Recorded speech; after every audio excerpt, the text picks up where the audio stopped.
ഹക്കിന്റെ മേലാണെന്ന് പറഞ്ഞ് ശേഷം പറയുന്ന കുഫറിന്റെ അർത്ഥം എന്താണ് പൊന്നുതങ്ങള്? ഹക്കിന്റെ എതിരിൽ പറയുമ്പോൾ ഇതിന്റെ തിക്തഫലം എന്താണെന്ന് നിങ്ങൾ മറന്നുപോയോ തങ്ങളെ?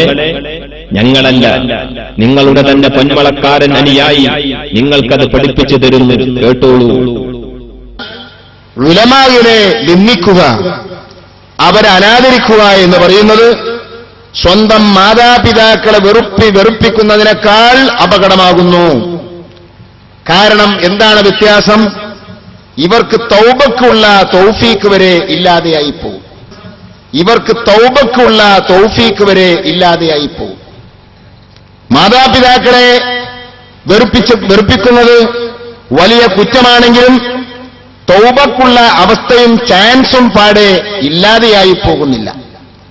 ബഹുമാനപ്പെട്ട ഇബ്നു അബ്ദുസ്സലാം റഹ്മത്തുള്ളാഹി പറയുന്നു, എന്നാൽ അതുപോലെയല്ല ഉലമാഇനെ, വിശിഷ്യ അസാത്തിദത്ത് ഉസ്താദുമാരെ, ഉലമാഇനെ വിശിഷ്യ അസാത്തിദത്ത് ഉസ്താദുമാരെ നിന്ദിക്കലും അനാദരിക്കലും അതിന്റെ തിക്തഫലം സൂഉൽ ഖാത്തിമയല്ലാതെ മറ്റൊന്നുമല്ല. അതിന്റെ തിക്തഫലം സൂഉൽ ഖാത്തിമയല്ലാതെ മറ്റൊന്നുമല്ല. അതിന്റെ തിക്തഫലം സൂഉൽ ഖാത്തിമയല്ലാതെ മറ്റൊന്നുമല്ല.